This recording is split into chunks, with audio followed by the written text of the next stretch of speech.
Salam adik-adik. Apa kabarnya nih Kak Indri? Baik Kak Eli kabarnya. Adik-adik yang ada di rumah gimana kabarnya hari ini? Ya, kami berharap semua adik-adik sehat-sehat ya. Oke, sebelum kita memuji Tuhan, mari kita bersatu dalam doa. Adik-adik siapkan hatinya, duduk yang manis ya. Bapa di dalam surga, terima kasih Tuhan buat pada pagi hari ini kami mau berkumpul, kami mau memuji, memuliakan nama Tuhan. Tuhan berkati kami semua di dalam nama Tuhan Yesus. Kami berdoa dan mengucap syukur, haleluya, amin. Oke, kita akan nyanyikan satu lagu, Bapak Abraham.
Berikutnya lagunya apa ini Kak Henry?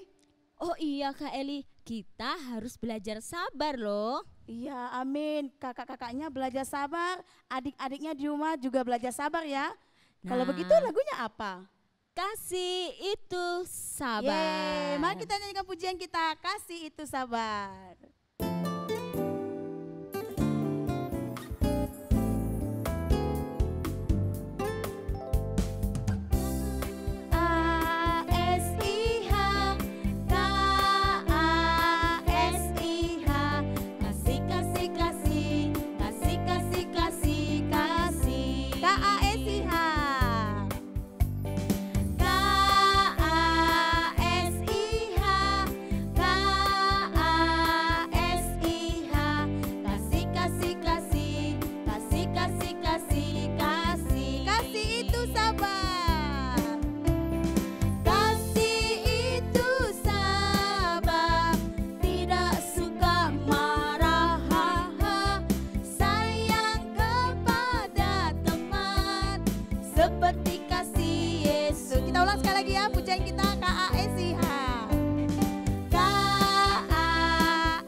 adik-adik ya.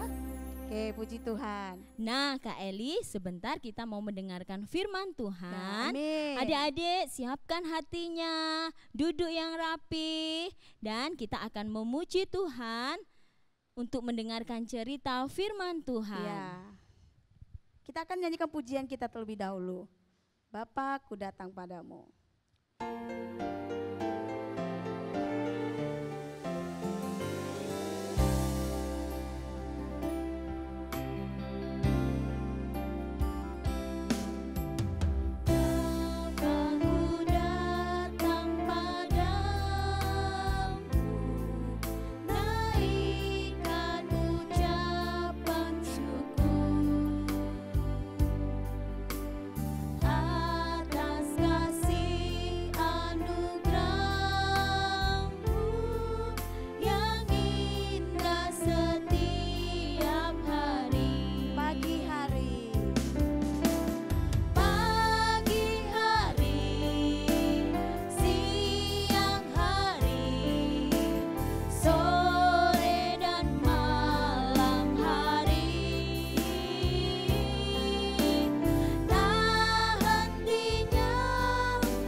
Shalom adik-adik, apa kabar? Pasti baik-baik saja. Nah, sebelum kita mendengarkan firman Tuhan, kita mau berdoa kepada Tuhan. Bapa di dalam surga, terima kasih Bapa, kami akan mendengarkan firman Tuhan saat ini yang menjadi penghibur bagi kami, yang menguatkan hati kami. Dalam situasi saat ini Tuhan, kami dikuatkan oleh kebenaran firman-Mu. Di dalam nama Tuhan Yesus, haleluya, kita katakan amin. Ya, tema kita hari ini adik-adik, aku mau belajar sabar. Haleluya. Hari ini Om membahas tentang sabar. Sabar itu apa ya adik-adik? Wah, sepertinya sabar itu seperti makanan ya. Wah, betul. Sabar itu makanan rohani. Nah, sabar itu adalah mengendalikan emosi. Nah, mengendalikan emosi, menguasai diri, menguasai perkataan, menguasai pikiran, dan semuanya. Nah, adik-adik, kita harus bisa menguasai diri kita. Nah, Om kasih contoh. Contoh yang pertama itu adalah bangsa Israel. Nah, bangsa Israel itu, apa yang dilakukan bangsa Israel terhadap pada saat itu mengelilingi tembok Yeriko? Mereka itu, bangsa Israel itu mengelilingi tembok Yeriko berapa kali? 7 kali. Mereka itu mengelilingi dengan penuh kesabaran, sambil memuji Tuhan, sambil meniup sangkakala atau trompet ya, trompet. Mereka dengan penuh kesabaran, terus mengelilingi tembok Yeriko sebanyak 7 kali. Nah, ke-7 kalinya tembok itu akhirnya runtuh, adik-adik, karena mereka sabar, karena mereka penuh dengan keyakinan kepada Tuhan. Lalu yang kedua, contoh yang kedua yaitu Naaman. Naaman ini dia ingin sembuh dari kemarahannya. Kemarahan si Naaman ini, dia ingin pulih, tapi dengan kesabarannya, dengan ketekunannya, dengan hikmatnya, dengan imannya kepada Tuhan, akhirnya si Naaman itu sembuh di dalam Tuhan. Lalu yang ketiga, adik-adik, yang ketiga ini adalah seorang Yakub. Yakub ini adalah yang diurapi oleh Tuhan. Dia bekerja dengan pamannya kepada Laban. Dia bekerja untuk mendapatkan Rahel.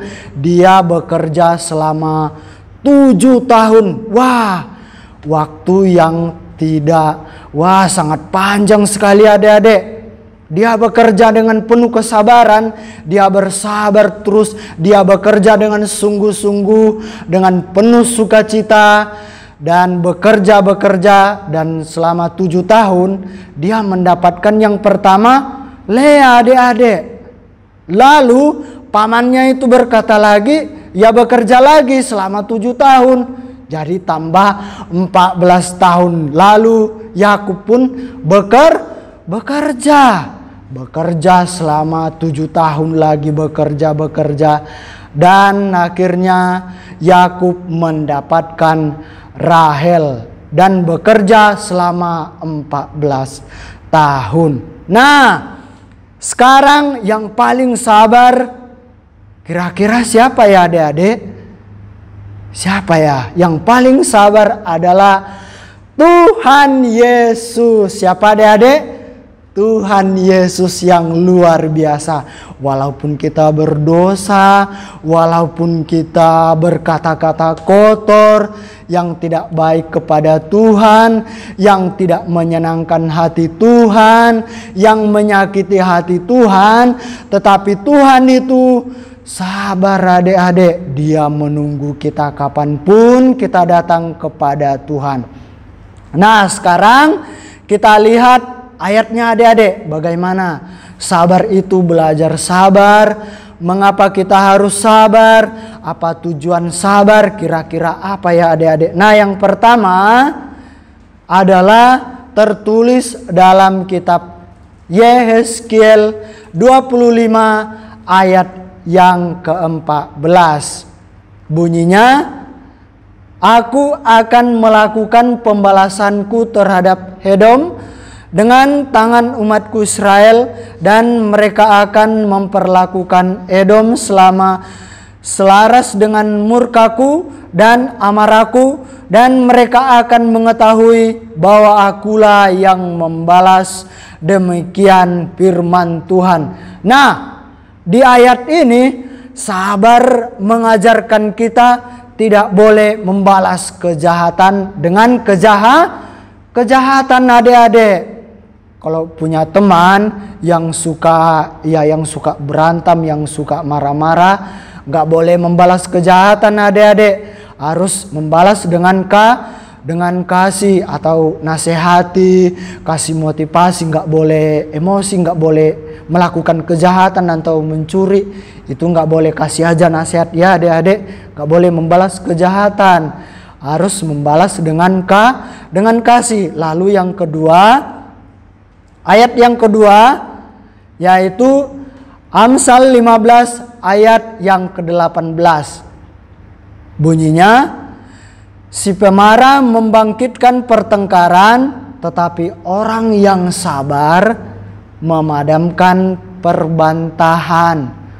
Nah, ayat ini juga mengajarkan kepada kita supaya kita selalu rendah hati, selalu menunjukkan kasih kepada teman-teman, kepada keluarga, dimanapun kita berada, kita selalu rendah hati, selalu, apalagi sama orang tua, harus nurut sama orang tua. Lalu yang ketiga adalah dari Efesus 4 ayat yang kedua, bunyinya, hendaklah kamu selalu rendah hati, lemah lembut dan sabar. Tunjukkanlah kasihmu dalam hal saling membantu. Di sini juga ya sama dengan rendah hati, supaya kita terus rendah hati, lemah lembut terhadap orang lain.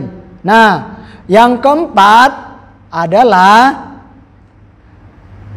yang keempat ini kesabaran itu termasuk buah-buah roh. Adik-adik, bunyinya, tetapi buah roh ialah kasih, sukacita, damai sejahtera, kesabaran, kemurahan, kebaikan, kesetiaan, kelemah lembutan, dan penguasaan diri. Nah, di sini adalah tertulis dalam Galatia 5 ayat yang ke-22 sampai 23. Nah, banyak sekali adik-adik yang diajarkan kepada kita supaya kita tetap sabar, supaya kita bisa mengendalikan diri, supaya kita bisa mencegah pertengkaran, mencegah keributan, mencegah apa yang tidak baik di mata Tuhan, apa yang tidak menyenangkan hati Tuhan. Boleh kita mengendalikan diri, boleh kita menguasai diri kita terhadap, apalagi terhadap keluarga kita, sama kakak atau sama cecenya atau sama kokonya, sama abangnya, terlebih sama mama. Nah, sama mama ini nggak boleh marah-marah atau melawan. Kasihan mamanya kan, udah masak di dapur, dia yang cuci piring, dia yang nyetrika, dia yang membersihkan rumah, dia yang memberikan segalanya, bahkan dia yang bekerja mencari uang. Nah, nggak boleh dilawan mamanya, ya kan? Kasihan mamanya udah capek-capek kerja, semua yang dikerjakan oleh mamanya. Harus disayang mamanya, harus dipeluk mamanya, harus dicium mamanya. Jadi di situ ada kasih. Nah, itulah tujuan kita belajar sabar, supaya kita menjadi anak yang cerdas, anak yang pintar, anak yang mengenal Tuhan, anak yang takut akan Tuhan, anak yang berdoa, dan anak yang bertumbuh di dalam Tuhan. Nah, adik-adik, firman Tuhan hari ini kita sudah diberkati, kita sudah belajar, kita lakukan firman Tuhan ini supaya kita menjadi berkat bagi orang lain, supaya kita menjadi orang yang sabar, orang yang takut akan Tuhan. Nah, sekarang adik-adik, mari kita berdoa, lipat tangan, tutup mata, kita berdoa. Bapa dalam surga, terima kasih Tuhan, kami bersyukur buat firman-Mu yang kami dengar saat ini. Biarlah anak-anak bisa mengerti, Roh Kudus bekerja memberikan pengertian, supaya juga kami menjadi berkat, anak-anak menjadi berkat, anak-anak menjadi anak yang baik, anak yang pintar, anak yang cerdas. Terima kasih Tuhan, dan anak-anak yang belum melihat dan yang belum mendengar firman Tuhan, Engkau juga yang memberkati. Engkau memberikan kesehatan bagi mereka, Engkau terus melindungi mereka Tuhan. Dan orang tua juga Engkau yang memberkati Tuhan, Engkau yang mengurapi mereka, supaya orang tua juga bertanggung jawab mendidik anak-anak, mengarahkan anak-anak, supaya anak-anak juga diberkati oleh Tuhan dan orang tua juga diberkati. Terima kasih Bapak, terima kasih Tuhan. Dalam nama Tuhan Yesus kami berdoa dan mengucap syukur. Haleluya. Amin. Nah, orang tua bisa bertanya sama anak-anak apa yang mereka dapat dari firman Tuhan tadi. Nah, sekarang ibadah kita telah selesai. Shalom, Tuhan Yesus memberkati.